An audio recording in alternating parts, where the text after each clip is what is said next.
One of the hot topics on our podcast so far in 2025 has been the topic of chronic absenteeism, getting students not only into our classrooms, but getting them engaged. Now, if you're a follower of my other show, the Jeff Bradbury Show, which you can find over on teachercast.net/podcast, we recently released a show with Father Edwin Leahy, a Catholic monk, if you will, who was telling us all about the fact that his school in Newark, New Jersey, inner city Newark, had a 98% average of students being in the classroom. And today I'm excited to be continuing that same topic with the school district on the other side of the country to learn how they're doing it too. My guest today is the Director of Information and Instructional Technology at Union School District in San Jose, California. She's an amazing administrator, an amazing educator. I want to bring on today Miss Lisa DeLapo. Lisa, how are you today? Welcome to TeacherCast. Great. Thanks for having me, Jeff. I love it. I am so excited to have you on today. Tell us a little bit about yourself. I'm sure any teacher out there that's listening right now, hearing the words school district in California, how are things out there on the West Coast right now?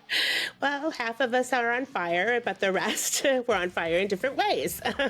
So, the way California funds its schools is really just it's mind-boggling. But we all survive and do what we have to do to make it right for kids. So, one of the big things that we're trying to figure out in our district is the chronic absenteeism problem, as well as reaching all learners, using things like UDL and project-based learning and, all those nice little catchphrases, but it all really starts with good teaching, and we need to know what that looks like. Well, let's break down things a little bit. Sure. Talk to us a little bit about your school district. What is the typical student? What are the grades? Talk to us a little bit about Union School District in San Jose. Great. We're actually located in the West San Jose area near Los Gatos. In fact, one of our schools is in Los Gatos, which is an affluent area. But we are in California. They have different funding models, and we're not basic aid, but we're also not a high priority school where we have a lot of English language learners or low socioeconomic disadvantaged families. So we are constantly trying to figure out how we're going to get money, but we have 5,400 students, and just like most schools in California, we are in declining enrollment, but we are trying to stabilize that by getting, opening ourselves up to other school districts and allowing students to come and see what's so special about Union School District.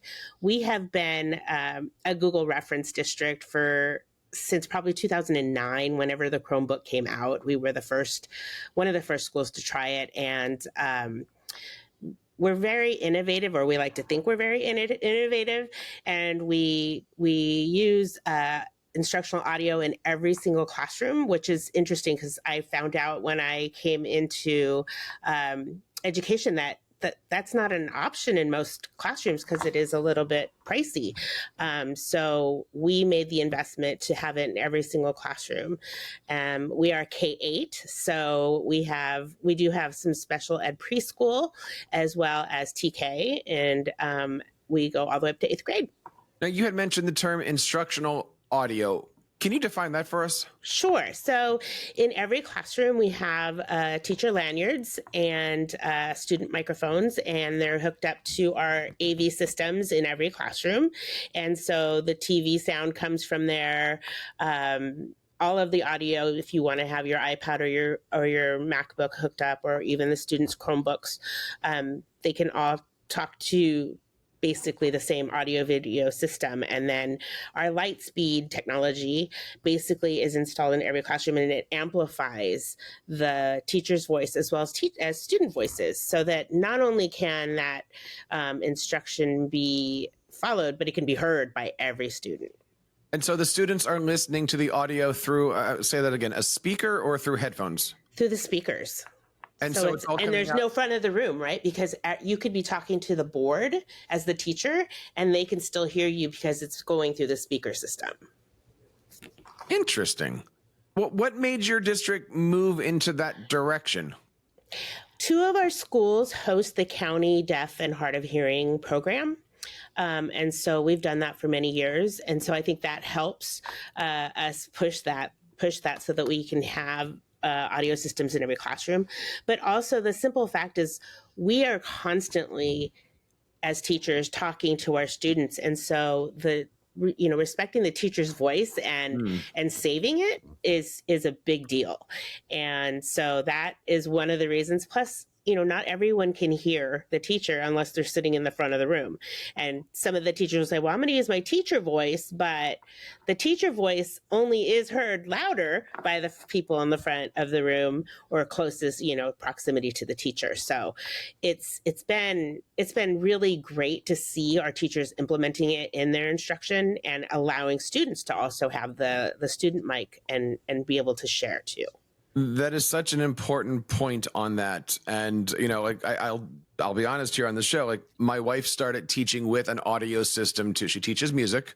Yep. And with all the noise in the gym and all the noise over an orchestra, I mean, she started using a microphone system and it's helped her. It's also helped her outside of the classroom because she's not straining. I know from myself being in a middle school classroom every day, the days that I am, and I call it working for a living, right? The days that I am pushing my voice, I leave, and sometimes I can't record a podcast in the evening because like my voice is just going, stuff like that.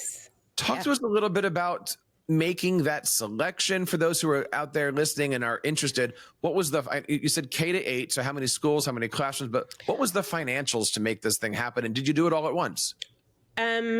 I wasn't here when they implemented it, so I don't know if they did it all at once, but right now we're actually refreshing them because they're about 8 years old.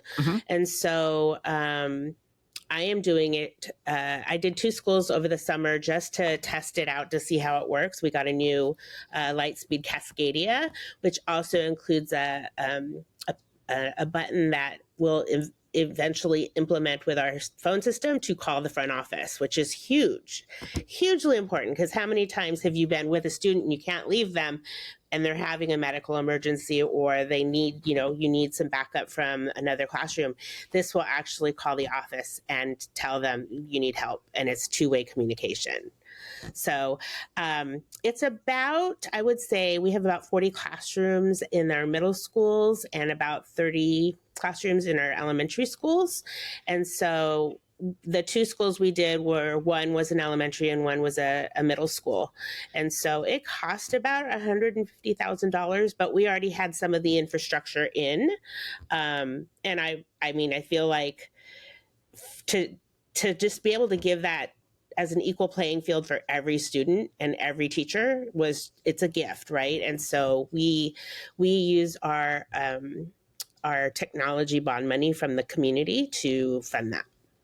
Talk to us a little bit about the engagement here, right? Now that you have students who are able to completely listen, I would imagine teachers are able to do a few more things in classrooms that they might not be able to if they had to raise their voice and yell over a ton of kids. Yes, exactly. The one great thing too is when they're in small groups, the teacher could be working with a small group and conferencing with them, and kids can be doing their own little stations. She can, turn on her microphone so she can speak to the whole class. She can turn it off and just have the conversation quietly with the students there. The great thing too is you can always nominate the student who is, already done with all the work. They can take the microphone around for if someone has questions, and they can ask the question to the teacher that way, so the teacher doesn't have to, say that again. It's very helpful. You said student microphones a couple of times. I want to make sure we're clear. Every student desk has a... It's a portable, just like a handheld microphone. And some classrooms have one, some classrooms have 2. It depends on what the teacher wants. Is it options to have them hanging from the ceiling, or does it have to be a physical thing with AA batteries? You can do it that way, but again, that's going to pick up all the classroom noise as well. And so we do just the handheld microphones. Mostly so the kids, when they're presenting or there's like a lot of Q&A happening, we want to have the student also be heard so that the whole class hears it. Talk to us a little bit about the training on this. I mean, it's one thing to give somebody a necklace or a lanyard or something. And I remember as an instructional coach, you walk in to help out a teacher, they give you this thing and you're on with a specific student, some of these systems that I've been into. And usually the problem is you forget that you're having a conversation about adult things and some second graders watching you. Like, Yes. how do you train your students? How do you train your teachers, not just to use the system, but then to utilize the new teaching environment that they have? I think the main thing is to tell teachers you never want to say anything out loud that's going to be heard by students, and that's whether you have a mic or not. But it is something that they do have to get used to, that they know they have a microphone around their neck. Usually students will be like, this is so and so. You're still broadcasting to the whole class, and you can hear your voice. It's not like it's right. And I know the systems that I used, it was a 1-to-1 transmitter between the teacher and the students. Like, that's how sometimes I've gotten like, uh-oh, right? But I guess if you're having a speaker, like, you can all hear it. You're on, right? Yes. So that rarely happens. When I was teaching I used to guest teach on Fridays, and I'm going to be implementing that again on this school year. I used to do Genius Hour, and sometimes, other administrators or teachers would come in walking to visit and see, and I would start talking to them. And the kids would be like, "Oh, you're talking to what?" I said, "Well, you have a right to hear what I'm talking about. We're talking about you." So it does happen, but again, you are able to hear it whenever you're in the room, so that it's there. I'm curious on what the community thinks of this concept. I've been in classrooms where many languages are happening. I've been in classrooms where teachers had to use their voice. I've been in long classrooms, short. What has the community, what have your parents thought about this? I mean, it's an amazing opportunity. 150 grand ain't cheap. I honestly don't think we advertise it enough. I know the teachers will use it when they have parent night, or they have back to school night, or they have open house. But I don't think the parents realize that the reason we have it isn't just for, shiny. It's there because it has an instructional impact on everybody. That's one of the things too. I told Lightspeed, if we could just get the word out to our own community about what's happening with instructional audio, maybe it will be something that they see that they're spending their money on. And I do include it in our board presentation once a year when I do a bond update. I do tell them about what we're spending money on and how we're spending it. I'm curious on what you think the long term on this is. You said that you're doing a refresh. How long of what's the lifespan of these things? Like, what do you see the future of this being? I believe this one, the Cascadia, is the newest model that came out, and so I'm assuming it'll be about 10 years. And the reason why let me start over with that. We started with the light speeds, and we noticed the batteries go out very quickly. When they're dying, when it's been used for a really long time. So eventually you have to get new batteries, and we eventually found out how to actually put the batteries in ourselves instead of having to order, new lanyard mics. And so being able to find the way to charge them and get them has made it so that they're still viable, actually. We just want to make sure that we get the new features, and that's the reason why we're refreshing them. And that's the push button feature to be able to talk to the office, because we have phones in every classroom, but sometimes you just don't have the hands to do it. I think it's an amazing system, coming from somebody who has worked in so many different schools, so many different classrooms, having that technology that is out there that is keeping the students engaging and keeping them, able to have that communication with the teacher and the interaction of going back and forth. Yes. I think that's definitely a win-win for both students, teachers, and obviously for your school. So congratulations on putting together an amazing program. I'm curious here, as we move through 2025, what are some of the other outstanding things that you're seeing in the classroom as you walk around? What are teachers doing that are amazing? What are some of the technologies? Let's stay away from the AI for a second here. Like that's the big umbrella, right? But I mean, what kind of things are you seeing that is just outstanding that you are so proud of with your teachers? I think the big thing that we're pushing in our district is the 4 Cs. And yes, the 4 Cs have been around forever, but we're also implementing that with the SAMR model. So we walk into a classroom and we see, is the teacher using the lanyard mic? Is the teacher using technology just to put up an agenda? How are they using their technology? And then how are the students using the technology? And that's the key. I think the thing that we want to see is the students doing the 4 Cs and the SAMR model, not the teachers, right? Like the teacher can just put it up as an agenda, but what we want to see is the kids doing things like explain everything, or using text help to help them find the vocabulary that they need, or to find articles in their Lexile level. Just trying to find what's right for each kid, and what they want to show as their knowledge, as what they've learned. So I feel like we're really embarking on that piece where it's no longer about regurgitation. It's about learning, and it's about being engaging and letting students have choice. And that's basically our mission and our goal. So I feel like we're special in that we're looking at it from that lens of the 4 Cs.